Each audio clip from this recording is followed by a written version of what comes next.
మీ business ఏదైనా మీ ఊర్లో promotion చేయాలంటే అది సుమన్ టీవీతోనే సాధ్యం. ఇప్పుడే సంప్రదించండి. హలో నమస్తే, వెల్కమ్ టు సుమన్ టీవీ. నేను మిస్ రవంతి. కన్న తండ్రి ఒక బాధతోటి తను చనిపోయిందని చెప్పేసి ఫ్లెక్సీ అయితే కట్టడం జరిగింది. ఆ ఫ్లెక్సీ కూడా ఇక్కడే కట్టించిండు. ఇక్కడే కూర్చొని తన బాధ అంతా, తన అమ్మాయి కాబట్టి అంత బాధ కొద్దీ ఆ రోజు పెట్టించిండు తప్ప తన మీద కోపంతోనైతే కాదు. ఎంత బాధ ఉండి నేను అమ్మాయిని మంచిగా చదివించాలనుకున్నాను. ఒక మంచి జాబ్ కోసము మంచి స్టడీ చేయించి ఒక జాబ్ రావాలి, తన కాళ్ళ మీద తను నిలబడాలి, నేను దానికోసం నేను కష్టపడుతూ ఉంటే బాధ కొద్దీ మాత్రమే తనైతే ఫ్లెక్సీ కట్టించిండు. ఆ రోజు చనిపోయిందని చెప్పేసి ఫ్లెక్సీ అయితే కట్టడం అయితే జరిగింది. సో మనం అయితే ఇప్పుడు ప్రజెంట్ వాళ్ళ ఇంటి దగ్గర అయితే ఉన్నాము. మరికొన్ని వీరులు అడుగుదాం అసలు ఏం జరిగిందని చెప్పేసి కూడా మనం తెలుసుకునే ప్రయత్నం అయితే చేద్దాం. ప్రస్తుతం మనతో పాటు చిలివేరి మురళీకృష్ణ గారు మనతో పాటు ఉన్నారు. ఒక కన్న తండ్రి ఆవేదన, ఒక అమ్మాయి గుండెల మీద తన్ని వెళ్ళిపోతే ఎంత బాధ ఉంటుందో ఇప్పుడు తనని చూస్తే మనకు అర్థమైపోతుంది. తను మనతో పాటు ఉన్నారు. మనం అడుగుదాం వారిని అసలు ఏం జరిగిందని చెప్పేసి పూర్తి వివరాలు తెలుసుకునే ప్రయత్నం అయితే చేద్దాం. అమ్మాయి ఏ టైంలో వెళ్ళిపోయింది సార్? అంటే మార్నింగ్ లేకపోతే నైట్? పొద్దున్నే. ఎవరు లేరా ఇంట్లో? మేము అందరం ఉన్నాము. అయితే మాకు వేరే కొత్త ఇల్లు కన్స్ట్రక్షన్ అవుతుంది. అక్కడికి నేను పోయినా, కొంచెం ఎలక్ట్రీషియన్ పని ప్రాబ్లం ఉన్నది అని అంటే టెస్టర్ కావాలంటే నేను ఇంటికి వచ్చిన. ఇంటికి వచ్చినప్పుడు మా వాళ్ళు ఉన్నారు, నువ్వు ఒక్కరిని కరెంట్ పని పోతున్నావు కాదు, నేను ఎంబడి వస్తా అని అంటే నేను తనని తీసుకుపోయినాక 10 నిమిషాలకే తను బయటపడింది. ఎట్లా అసలు ఆయన వచ్చి తీసుకెళ్ళిందా లేకపోతే వాడు ఇంటి చుట్టూ ట్రాప్ చేస్తున్నట్టే కదా, వాడు ఇంటి చుట్టూ తిరుగుతుంది. ఇప్పుడు మేము బయటకు వెళ్ళింది వానికి ఎట్లా తెలుస్తుంది? మా ఇంటి చుట్టూ నా వెనకాల నా నీడ దొంగలు ఉన్నారు కూడా అనుకోవచ్చు కదా. నేను వాడు ఎట్లా ట్రాప్ చేయగలుగుతాడు చెప్పు? వాడు ఎక్కడో ఇక్కడ ఈ గల్లోడు ఈ ఇంటి పక్కోడు కూడా కాదు, వాడు ఎక్కడోడు ఎట్లా చేయగలుగుతాడు? నా ఇంటి చుట్టూ తిరగడము, లేకపోతే నా వెనుక నా నీడనే నా దొంగలు ఉన్నట్టే. ఈ రకంగా నా గల్లీలనే దొంగలు ఉన్నట్టు ఈ రకంగా అమ్మాయిని ట్రాప్ చేసి తీసుకుపోవడం. ఏ టైంలో బయటకు వెళ్తున్నారు, ఏ టైంలో వస్తున్నారు, మళ్ళీ విత్ ఇన్ గంటన్నర లోపల నువ్వు లగ్గం చేసుకున్నా అని చెప్పేసి స్టేషన్ పోయి మేము ఆ ఇష్టము అని అంటే అసలు ఇక ఏ రకంగా జీర్ణించుకోవాలి? ఎక్కడ చేసుకున్నారు వాళ్ళ పెళ్లి? స్టేషన్ లో ఎక్కడ చేసుకున్నారు మాకే తెలుసు. పెళ్లి చేసుకున్న తర్వాత స్టేషన్ కి వచ్చారు. ఇప్పుడు ఓ తాళి కట్టి ఏవో చేసి మేము లగ్గం చేసుకున్నామని ఊరందరికి వాళ్ళ దోస్తుల ఊరందరికి వాట్సాప్ లో పంపితే మా పతార విలువలు తీసేసుడు ఎంతవరకు సమంజసం? మేము ఫ్లెక్సీ పెట్టుకొని నా కూతురు చనిపోయింది అన్నట్టునే తప్పైంది. మరి ఇది మా విలువలకు మరి చూడవా? మేము 100 సార్లు ఫోన్ చేసినప్పుడు కాంటాక్ట్ రావా? అది మా మనసు మరి మాకు అనిపించదా బాధ? ఏ రకంగా మరి నువ్వు వాట్సాప్ లో ఊరందరికి ప్రచారం చేస్తే మేము ఏ ముఖం పెట్టుకొని తిరగాలి? ఇప్పుడు అబ్బాయి వాట్సాప్ లో అందరికి ప్రచారం చేసుకున్నాడు, వాట్సాప్ లో మొత్తం అందరికి షేర్ చేసుకున్నాడు మేము లగ్గం చేసుకున్నామని. మీకు అట్లా షేర్ చేస్తే మీకు తెలిసిందా? పోలీస్ స్టేషన్ నుండి 1:30 ఫోన్ వచ్చింది. అంటే పెళ్లి చేసుకుని పోలీస్ స్టేషన్ వెళ్ళారు డైరెక్ట్. మీరు అక్కడ నుంచి అప్పటికే వాడు ఊరంతా వాట్సాప్ లో ఫోటో పంపించుకున్నాడు. మేము పోలీస్ స్టేషన్ నుంచి కళాచంద్ర మీరు ఇంటికి రాలేరు? మేము వచ్చినాం, ఇంటికి వచ్చేసి ఈ నెంబర్ కు ఫోన్ చేస్తూనే ఉన్నాము. వాడికి అమ్మాయి లేదు కదా. అయితే మేము 11:15 నిమిషాలకు మేము ఆ ఇంటికి పోయి వచ్చినాక 11:35 నిమిషాలకు ఇంట్లో ఉండి చూసాము అమ్మాయి లేదు. లేకపోతే ఎటు పోయిందో అనుకోని మేము అక్కడ తన గురించి తన ఫోన్ లో చూసాం. తన ఫోన్ లో చూస్తే మెసేజ్ ఉంది. ఈ మెసేజ్ ఉండటంతో వెంటనే తనకు ఫోన్ చేస్తూనే ఉన్నాం. 100 టైం కాల్ చేస్తున్నాం, లిఫ్ట్ చేయలే. ఈ గంటన్నర ట్రాప్ గంటన్నర లోపలే మేము పెళ్లి చేసుకున్నాం. ఎక్కడ చేసుకున్నాడేమో పెళ్లి చేసుకుని పోయి స్టేషన్ లో పోయి మాకు ఫోన్ చేయించారు. గంటన్నర లోపల పెళ్లి చేసుకున్నామా అని అంటే మేము ఏం చేయాలి? అప్పుడు మేము మా బాధ ఏ రకంగా వ్యక్తపరచాలి చెప్పలేను సార్. ఆ టైంలో పెళ్లి చేసుకున్నామని కన్నా తల్లిదండ్రులకు చెప్పపెట్టకుండా పెళ్లి మేము ఫోన్ చేయకపోతే తప్పు, మేము ఫోన్ చేసినాం కదా. మరి ఇట్లా పెళ్లి చేసుకునేటప్పుడైనా అమ్మా నాన్న నేను ఇట్లా పెళ్లి చేసుకుంటున్నా, నేను ఇట్లా వచ్చినా అని చెప్తే ఒక లిఫ్ట్ ఏనుంటివి. అంతే, నేను ఇట్లా వచ్చినా మేము కన్విన్స్ చేసి ఏం చేయాలో ఏ రకం చేయాలో పెద్ద మనుషులు ఉంటారు ఊరి మీద, పెద్ద మనుషులు ఉన్న వాళ్ళతో సంప్రదించుకొని ఏం చేస్తే బాగుంటది. ఇప్పుడు ఎడ్యుకేషన్ ఉన్నది, మరి తన ఎడ్యుకేషన్ ఉన్నది, మరి ఏ లైఫ్ బాగుంటది, ఏం చేస్తే బాగుంటది ఆలోచన విశ్లేషణ చేసిన వాళ్ళు ఉన్నారు కదా ఊరి మీద. ఇది నువ్వు ఈ దొంగల్లాగా నువ్వు పెళ్లి చేసుకొని లగ్గం చేసుకుని ఆ స్టేషన్ కి అంటే వదిలేసే సమస్య లేదు. నా అమ్మాయి నాకు మీ పెంపకం తప్పు అని నా ముఖం మీద ఉంచదాకా నేను ఫైట్ చేస్తాను. ఇప్పుడు మీరు అన్నారు నా రోజైనాక అయినాక వస్తుంది, వచ్చినప్పుడు నేను తండ్రిని ఎట్లయితా? నా ఇంట్లోకి వెళ్ళి ఎట్లా పోయిందో గట్లా వచ్చినప్పుడు నేను తండ్రిని అవుతా. అట్లా వస్తావాను? అట్లా వస్తే అసలు కుదురుతుంది. మరి ఎట్లా మరి తల్లిదండ్రులు మరి నువ్వు ఏ రకంగా ఆలోచించి వేరు? నా పెంపకం తప్ప అన్నట్టే కదా. నా పెంపకం తప్పని ముఖం మీద ఉంచు. తప్పెట్లా అవుతుంది సార్? మీరు ఒక బాధ్యత తీసుకున్నారు, కన్నా తండ్రి బాధ్యత తీసుకున్నారు. బాధ్యత తీసుకున్నట్టు ఎక్కడ ఉందమ్మా? ఇప్పుడు తనకు అట్లా పోయినప్పుడు అందుకే అంటున్నాము తన నిర్ణయం తను మీ పెంపకం తప్పని మా ముఖం మీద ఉంచుమని మైండ్ మెచ్యూర్డ్ అయి ఉంటే ఇన్ని ఇప్పుడు మీరు చెప్పిందని అన్ని అర్థం చేసుకుని ఇక్కడే ఉండేది. మైండ్ మెచ్యూర్డ్ లేకనే చిన్న ఒక పిల్లల దొంగ ట్రాప్ లో వేయమని అంటాం కదా. ఇన్ని చెప్పినా కూడా నువ్వు అర్థం చేసుకోకపోయి మా దగ్గర రాకపోతే ఎట్లా చెప్పు? ఒక దొంగ ట్రాప్ లో పడ్డావు, నువ్వు ఒక జీవితాన్ని నాశనం చేసుకుంటున్నావు, నీ జీవితం ఖరాబ్ అవుతుంది అని మేము ఇంత చెప్తున్నా కూడా నువ్వు అర్థం చేసుకోకపోతే ఎట్లా? నిన్ను ఎట్లా స్వీకరించాలి? నేను పెట్టుకుంటూ తప్పైగా నా ఆవేదన అది. మీరు ఇంత అర్థమైనాక మీకు ఆవేదన అనిపిస్తుంది, అరే ఇట్లా కాదు ఇట్లా చేయకూడదు అని మీరు అనుకుంటున్నారు. అదే ఆవేదనతోటి నేను ఆడ ఫ్లెక్స్ పెట్టుకున్న తప్పించి ఇంకే వేరే ఉద్దేశం లేదు నాకు. అర్థమైంది సార్. మీరు ఆ రోజు ఫ్లెక్స్ పెట్టినప్పుడే మాకు అర్థమైపోయింది ఒక కన్న తండ్రి ఆవేదన. తను అసలు చెప్ప పెట్టకుండా పోయింది. పుట్టినప్పటి నుండి కలిసి పుట్టి మొత్తం తన బాధ్యత అంతా మీరు తీసుకున్నారు. కష్టము నష్టము బాధ అన్ని మీరు చూసుకొని చెప్ప పెట్టకుండా గుండెల మీద తన్నేసిపోతే ఏ కన్న తండ్రికైనా బాధ ఉంటది. ఆ బాధ కొద్దే మీరు ఆ రోజు ఫ్లెక్స్ పెట్టించారు తప్ప ఇక వేరే ఉద్దేశంతో కాదు. కానీ కొంతమంది కొంచెం నెగిటివ్ అనుకున్నారు. ఆ రోజు జరిగింది అదే. ఆ రోజు అక్కడ సరే ఎవరేమో అనుకున్నా వాళ్ళ విజ్ఞతగా వదిలేస్తా అమ్మా. నా బాధ నాకున్నది, నా సమస్య నాది. నా కూతురు నా గుండెల మీద తనిపోయిందనే నా బాధ. నా పెంపకం తప్ప అని చెప్పి నిర్ణయం చేసుకొని పోయింది కావచ్చు. నా ముఖం మీద ఉంచుకోమని కూడా అంటున్నాను నేను. ఆమె ఏ రకంగా పెంచినామనేది ఆమె ఎంక్వైరీ చేసుకొని రేపు భవిష్యత్తు గురించి ఆ వాళ్ళ సైడ్ లో నుంచి ఎంక్వైరీ చేసుకొని ఏ రకంగా ఉన్నది సరే ఆమెతో మాట్లాడండి. ఆ మెచ్యూరిటీ మైండ్ ఏ రకంగా మీద లోక జ్ఞానం తెలియకనే ఉన్నది. తెలియకున్న అమ్మాయిని తీసుకుపోవడం తప్పు అని నేను అంటున్నా. తెలిస్తే వెళ్ళేది కాదు సార్, తెలియకనే వెళ్ళిపోయింది తను. ఇంకా చిన్న పిల్ల ఇంకా మైండ్ ఏం తెలిసి జీర్ణించుకోలేకపోతున్నాం. చెప్తున్నా కదా సార్, తెలిసి తెలియని ఏజ్ అది. జస్ట్ ఇవాళ రేపు అమ్మాయి బాగుంది, మంచిగా ఉన్నావు, క్యూట్ గా ఉన్నావు, ఇట్లున్నావు అట్లున్నావు మెసేజ్ పెడితే కథం పడిపోతారు. ఎవరైనా అంతే. అమ్మాయిలే అంతా మంచిగా ఉన్నావు, అందంగా ఉన్నావు, ఆ రెండు ముక్కల ఏంగానే కథం అది లవ్ అనుకుంటారు, ఆటోమేటిక్ గా వెళ్ళిపోతారు. ఆ మాయల పడి తను వెళ్ళిపోయింది తప్ప బాధ్యత తెలుసుకున్న అమ్మాయి అయితే మీ మాట కాదని వెళ్ళిపోకపోతుండేది. ఏం తెలియదు కాబట్టి తను అట్లా చెప్పకుండా. జీవితం అన్యాయం అయింది కదా, మరి భరించేది భారం ఎవరు? ఇప్పటికి కూడా మేము స్వీకరించాము అమ్మాయి. ఎందుకంటే నేను అసలే స్వీకరించాయి. ఎందుకంటే నా పెంపకమే తప్ప అని నన్ను అనిపోయినా కానీ మళ్ళీ నేను ఎట్లా మళ్ళీ పెంచాలి? నేను భవిష్యత్తులో ఎట్లా స్వీకరించి నీకు సెక్యూరిటీ ఉండాలి? నా పెంపకమే తప్ప అని వేను. ఇంత కష్టపడి చదివిపిచ్చిర్రు, ఆర్థికంగా మీకు బాగా లేకపోయినా కూడా చదివిపిచ్చిర్రు. తను అది అర్థం చేసుకోలేకపోయింది. మన కన్న తండ్రి మాకు ఆర్థికంగా మంచిగా లేకపోయినా కూడా నన్ను కష్టపడి చదివిపిస్తున్నాడని తనకు తెలిసి ఉంటే వెళ్ళేదా సార్? వెళ్ళకపోతుండేది. నేను ఇప్పటికి కూడా నేను ఓపిక పట్టినా అమ్మా. ఓపిక పట్టి నేను కాలేజీలో కూడా సైలెంట్ గా ఉన్నా. సరే 4 రోజులు అయినాక తన మార్చుకొని డైరెక్ట్ కాలేజీకి పోయినాక తన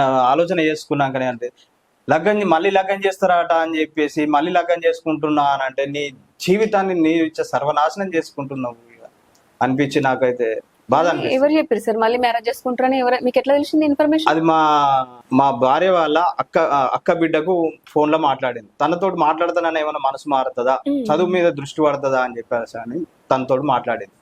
మాట్లాడితే చదువుకోయి ఇవన్నీ ఇబ్బంది పడక ఇప్పుడు వద్దానంటే నాకు మళ్ళీ పెళ్లి చేస్తారట, నేను మళ్ళీ పెళ్లి చేసుకున్నాకనే పోవాలి, నాకు చదివిస్తా అన్నాడు అని మాట్లాడతా అంటే ఏ రకంగా అట్లాంటి అమాయకురాలని ట్రాప్ చేసి నువ్వు మోసం చేసి ఎత్తివి. మరి నువ్వు చదివించుకుంటున్నా అంటే నువ్వు ఒక సాఫ్ట్వేర్ ఉద్యోగస్తులు అంటే నీకు జ్ఞానము విఘ్నత ఉన్నోను అయితే చదివించుకున్నాక కదా మామూలు సంప్రదించిగో నేను నాకు ఇష్టంతో మీ అమ్మాయిని తీసుకపోయినా కూడా సెక్యూరిటీగా కాపాడినా, ఇగో మీ అమ్మాయిని మంచి ఉన్నత స్థితికి తీసుకొచ్చినా, ఇగో మీ అమ్మాయిని పెళ్లి చేసుకుంటున్నా అని అప్పుడు అడుగు. సమాజంలో నేను కూడా నా తల తప్పు అయిందని చెప్పి ఒప్పుకొని నీకు మంచిగా లగ్గం చేస్తున్నాయి. అదే నువ్వు చేసింది. పోలీస్ స్టేషన్ లో లగ్గం చేసుకున్నా, తాళి కట్టిపోయి పోలీస్ స్టేషన్ మమ్మల్ని బ్లాక్ మెయిల్ చేస్తావు. మళ్ళీ నీ కుటుంబాల కోసం మళ్ళీ ఇలా ఎన్నిసార్లు హిందూ చట్ట మ్యారేజ్ చట్ట ప్రకారం ఏంది ఎన్నిసార్లు ఎన్నిసార్లు కడతారు? ఇది ఆస్వాదించేది. సడన్ గా ఇంత తొందరగా ఎందుకు అట్లా మ్యారేజ్ చేసుకున్నారు సార్? అంటే ఇంట్లో ఏమైనా ఫోర్స్ చేసిరా? మీరు ఏమైనా ఇబ్బంది పెట్టిరా? మేము ఏ రకంగా ఇటువంటి ఇబ్బంది లేదు. మేము ఇబ్బంది పెట్టింది అనేది ఏంటంటే మీ మీడియా వాళ్ళే తన గురించి తెలుసుకోరు. ఇప్పుడు నా లెక్కలు ఎట్లా తెలుసుకున్నారు? మీ తల్లిదండ్రులు ఏ రకంగా నేను ఇబ్బంది పెట్టిండ్రు, నీకు ఎంత టార్చర్ పెడితే నువ్వు బయటకు వచ్చినావు తెలుసుకోరు అంటున్నా కదా. తెలుసుకొని మీ పెంపకం తప్ప నా మీద ముఖం మీద ఉంచిపిస్తే మేము తప్ప. ఎందుకంటే ఇప్పుడు ఇంట్లో ఏమైనా అమ్మాయికి ఇష్టం లేని పెళ్లి సంబంధాలు చూస్తే వెళ్ళిపోతారు. 18 సంవత్సరాలకి పెళ్లి సంబంధం చూసిన ఏ మురుకుడు ఉన్నారా వెళ్ళిపోతారు. ఇప్పుడు ఇంట్లో ఇంకా మీరు చదివించాలనుకున్నారు ఆమెని, ఏ మురుకుడు ఉన్నాడు 18 సంవత్సరాలు పెళ్లి చేసి? అంటే కొంతమందికి పెళ్లి సంబంధాలు తీసుకొస్తారు. మా ఇంట్లో వాళ్ళు పెళ్లి సంబంధాలు తీసుకొచ్చిర్రు, నన్ను తొందర తీసుకెళ్ళిపో అని చెప్పేసి వెళ్ళిపోతారు. మీరు ఇంకా చదివిస్తా అంటున్నారు, ఇంకా అసలు పెళ్లి సంబంధాల టాపికే రాలేదు. ఎందుకంటే చిన్నపిల్ల అని చెప్పేసి మీరే అంటున్నారు. మరి అంత తొందర ఎందుకు పడ్డదని అమ్మాయి? అది ఇప్పుడు నేనేం చెప్పగలుగుతా? ఆ ఆవేదన తోటే కదా నేను గుండెల మీద తనిపోయిందని ఆవేదన తోట. అరే ఇంట్లో మాకు చెప్పకుండా ఇట్లా పోవడం ఏంది? మరి నీకు వాడెంత టార్చర్ పెట్టిండు, వాడు నీకు ఏ రకంగా టార్చర్ పెట్టిండు అనేది మాకు చెప్పు. మాకు చెప్పకపోతే మీ మీడియాకు చెప్పమని రమ్మని. ఇప్పుడు వాడు కోసుకుంటేనే నేను లవ్ అని ఒప్పుకున్నానని మాట్లాడితే వాడు కోసుకున్నాడు అని అంటే మరి తల్లిదండ్రులు చంపిపోయిన మరి నీకు సమంజసమేనా? కట్ చేసుకున్నాడు కట్ చేసుకుంటేనే నేను ప్రేమ అని ఒప్పుకున్నా అని మాట్లాడి అమ్మాయి ఓకే నువ్వు నన్ను లవ్ చేయకపోతే నేను చనిపోతా అని చెప్పేసి కట్ చేసుకున్నాడు. అట్లయితే అప్పుడు యాక్సెప్ట్ చేసింది చేసిన అని మాట్లాడిందట మా వాళ్ళతోటి. ట్రాప్ చేసేసి అమ్మాయిని అసలు తనకు ఏ మాత్రం ఆలోచించకుండా, చిన్నపిల్లల లక్షణాలు ఇవన్నీ, బెదిరించడం, బ్లాక్ మెయిల్ చేయడం, అవన్నీ చిన్నపిల్లల లక్షణాలు. చిన్నోళ్ళు చేసే పనులే కదా సార్ ఇవన్నీ. ఇప్పుడు అన్నం తినపోతే భూజానికి పట్టిస్తా అని చెప్పేసి మనం ఎట్లా బ్లాక్ మెయిల్ చేస్తామో, ఇది కూడా సేమ్ యాజ్ ఇట్ ఈజ్ అలాగే ఉంది ఈ వాడు ప్రాసెస్. ఇంకా ఎన్ని బ్లాక్ మెయిల్ చేసిండో మాకు కూడా తెలియదు. వాడు మీ తండ్రిని చంపుతాను బ్లాక్ మెయిల్ చేసిండా, మీ తమ్ముని చంపుతాను బ్లాక్ మెయిల్ చేసిండా, ఏం చేసిండో తెలియదు. నేనేమంటున్నా అమ్మా, తన నిర్ణయం బయటకు వచ్చేసి మీ పెంపకం తప్ప అని అనుమానం. లేకపోతే ఇప్పుడు నేను ఇట్లా గారాభంగా పెంచి ఇంత చేసినా కూడా నన్ను అన్నిపోయినావు, మరి నీకు మేము ఏ రకంగా తప్పు చేసినావో చూపెట్టు. మరి వాడు నీకు అంత మంచి చేసినా ఏం చేయాలి, ఏం చేస్తా అని చెప్పిండు, అది చెప్పు. చెప్తే నువ్వు వాని కుటుంబము, వాని ఫ్యామిలీ అంతా నీకు అంతగానో నచ్చింది ఏందో, మాకంటే ఎక్కువ నచ్చింది ఏందో చూపెట్టు. ఆ రకంగా నచ్చితేనే పోయినా అన్నదానికి చూపెట్టు. అంటే ఇప్పుడు ఏ కన్నతన, ఇప్పుడు ఇంతకుముందు నేను అన్నట్టు కన్న తల్లిదండ్రులు అబ్బాయి వాళ్ళ బ్యాక్గ్రౌండ్ చూస్తారు, అబ్బాయి చాదడా వాళ్ళ ఫ్యామిలీ ఏం చేస్తారు అనేది. అవన్నీ ఏమి ఆమెకు తెలియక అట్లా వెళ్ళిపోయింది. మా కన్న తండ్రి నా బాధ్యత తీసుకుంటున్నాడు, నా గురించి కేర్ చేస్తున్నాడు, నేను మంచిగా ఉండాలనుకుంటున్నాను చెప్పేసి ఆమె ఆలోచించి ఉంటే వెళ్ళకపోయి ఉండేది.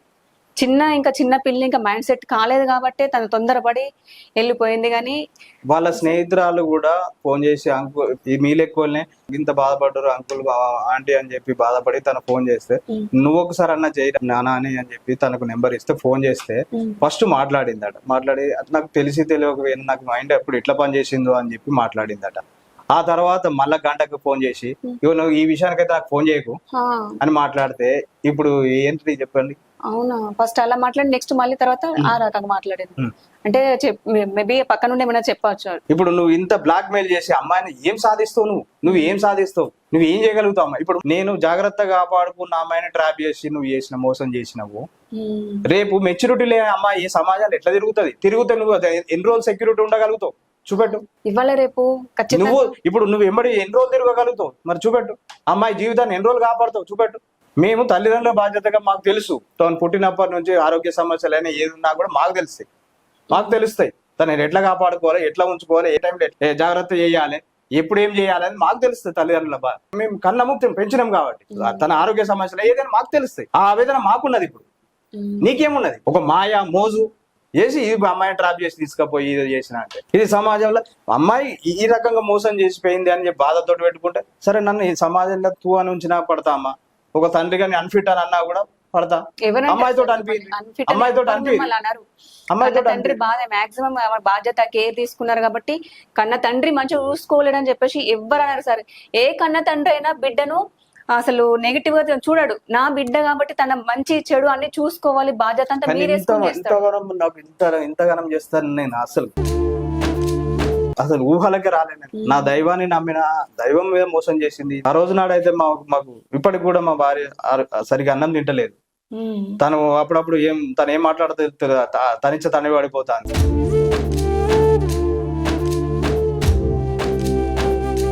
జీర్ణించుకోలేకపోతున్నాం. ఎందుకంటే మేము అంత అలారముద్దుగా పెంచుకున్నాం కాబట్టి. మీరు ఇప్పుడు అంటున్నారు సమాజంలో నెగిటివ్ పోయింది అని అన్నారు. నెగిటివ్ పోయింది ఆ అమ్మాయితో మాకు తూ అని ఉంచిపోయారు.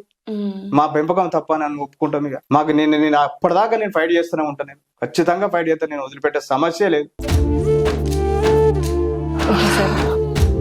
సార్ మీ అంటే అమ్మ నాన్న ఏం చేస్తుంటారు, మీరు ఏం వర్క్ చేస్తుంటారు, కొంచెం మీ ఫ్యామిలీ గురించి. నాకు పవర్ లూమ్స్ ఉన్నాయి అమ్మ. పవర్ లూమ్స్ ఉన్నాయి. గవర్నమెంట్ ఆర్డర్స్ పని చేసుకుంటా. తర్వాత గవర్నమెంట్ ఆర్డర్ లేనప్పుడు పాలిస్టర్ వ్యాపారం చేసుకుంటా. చిన్నగా ఉన్నది. నా ఫ్యామిలీ చదువుకునే అంత కెపాసిటీ తోటినే ఉన్నా. నేను మా భార్య, నాకు ఇద్దరు, ఒక పాప బాబు. పాప అంటే ఇప్పుడు నన్ను మోసం చేసిపోయిన పాప ఒకటి, నా బాబు ఉన్నాడు. ఇప్పుడు 10th క్లాస్ అయిపోయింది. రేపు కాలేజీకి వెయ్యాలి. ఇప్పుడు రిజల్ట్ వచ్చినాక కాలేజీ గురించి ఆలోచన. కానీ నాకు భయం అవుతుంది అమ్మాయి. అసలు పిల్లలని ఈ రకంగా పెంచాలనేది నాకు భయం అవుతుంది. నాకు ఆలోచన లేకుండానే వస్తుంది. నాకైతే నిద్రలో కూడా ఒక్కొక్కసారి జల్లు అంటుంది, భయం అవుతుంది నాకు. ఆ ఈశ్వరునికి పరమేశ్వరునికి తెలుసు. సరే సార్, అసలు ఏ కన్న తండ్రికైనా అసలు బాధ ఉంటది. అమ్మాయి పెట్టకుండా వెళ్ళిపోతే ఆ బాధ అనేది నాకు మీ మాటల్లో అర్థమైంది సార్.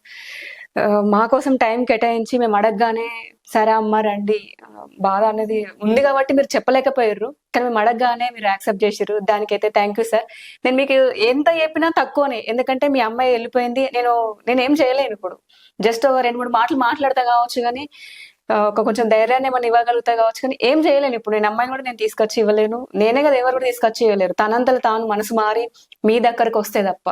Thank you sir. తనంత తను మనసు మారి నా దగ్గరికి వస్తే నేను ఏం చేయగలుగుతాను? నాకు ఇంట్లో కడప దాటి ఎట్లా ఎందుకు అట్లా వస్తుందా? అట్లా రాదు సార్, అట్లా ఎవరు రారు. నా పెంపకం తప్పు అని నిరూపించేదాకా నేను మాత్రం తనను వదిలిపెట్టేది లేదమ్మా. మీరు పెంచింది పెంపకం తప్పు అని నా ముఖం మీద ఉంచేదాకా మాత్రం నేను తనను వదిలిపెట్టే సమస్య లేదు. మీ మీడియా ముఖంగా చెప్తున్నా, ఖచ్చితంగా నాకు ఎవరు సహకరిస్తారో సహకరించకపోయినా కూడా ఆ ఈశ్వరుడే సహకరిస్తాడని అనుకుంటా. నేను ఫైట్ చేయడం మాత్రం ఆగదు. ఎందుకంటే రేపు మంచి చెడు జరిగినాక నా దగ్గరకు వస్తా అంటే నేను ఎట్లా స్వీకరించా. నువ్వు ఒక తండ్రికి అన్ఫిట్ అని చెప్పి నా ముఖం మీద ఉంచేదాకా మాత్రం నేను ఫైట్ చేస్తాను. గారు చెప్పిన మాటల్లో తన బాధ అనేది మనకు పూర్తిగా క్లారిటీగా అర్థమైందని చెప్పేసి నేను అనుకుంటున్నాను. ఏ కన్న తండ్రికైనా బాధ ఉంటుంది. పెంచి పెద్ద చేసిన అమ్మాయి చెప్పా పెట్టకుండా కన్న తల్లిదండ్రులు కాదని బయటకు వెళ్ళిపోతే ఏ కన్న తల్లిదండ్రులకైనా బాధ ఉంటుంది. ఆ బాధ కొద్దే తన ఆ రోజైతే ఫ్లెక్సీ పెట్టడం అయితే జరిగింది. ఎందుకంటే చూసే వాళ్ళకే ఏం తెలీదు, భరించే వాళ్ళకే బాధ అయినా నొప్పి అయినా తెలుస్తుంది. ఆ బాధ అనేది మనకైతే స్పష్టంగా మనకి అర్థమైంది. కెమెరామెన్ రవితో నేను మీ శ్రవంతి, సుమన్ టీవీ.